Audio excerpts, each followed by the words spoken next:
À 6h23 sur RMC, licencier un délégué syndical. En principe, c'est non, sauf à certaines conditions. C'est ce qui vient de se passer dans la fameuse affaire de la chemise arrachée à Air France.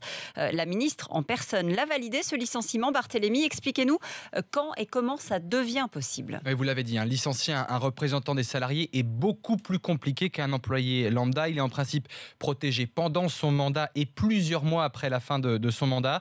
Pour le licencier, il y a tout un processus évidemment et il faut impérativement l'autorisation de l'inspection du travail. Dans cette affaire, 4 salariés ont déjà été licenciés. La ministre du Travail vient donc d'autoriser le licenciement d'un 5e. Myriam El Khomri avait été saisie par la direction d'Air France et elle explique que cette décision est cohérente avec le licenciement des autres salariés impliqués dans ce dossier. Et une ministre peut donc licencier directement un salarié. Oui, c'est totalement légal. Pour ce salarié, l'inspection du travail avait refusé le licenciement, expliquant que les faits ne permettaient pas d'établir une faute lourde.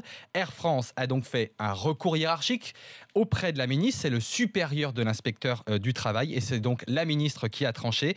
L'affaire prend évidemment un caractère politique. Philippe Martinez, le secrétaire général de la CGT, dénonce une décision scandaleuse et revancharde contre son syndicat. L'annonce du ministère du Travail est une manière de renforcer la répression syndicale, selon lui.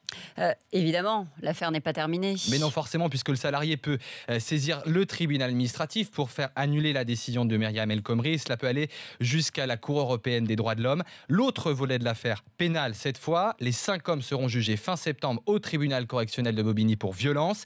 Les images de Xavier Brosetta, le DRH de la compagnie, chemise arrachée, cravate autour du cou et fillant les salariés, ont fait le tour du monde.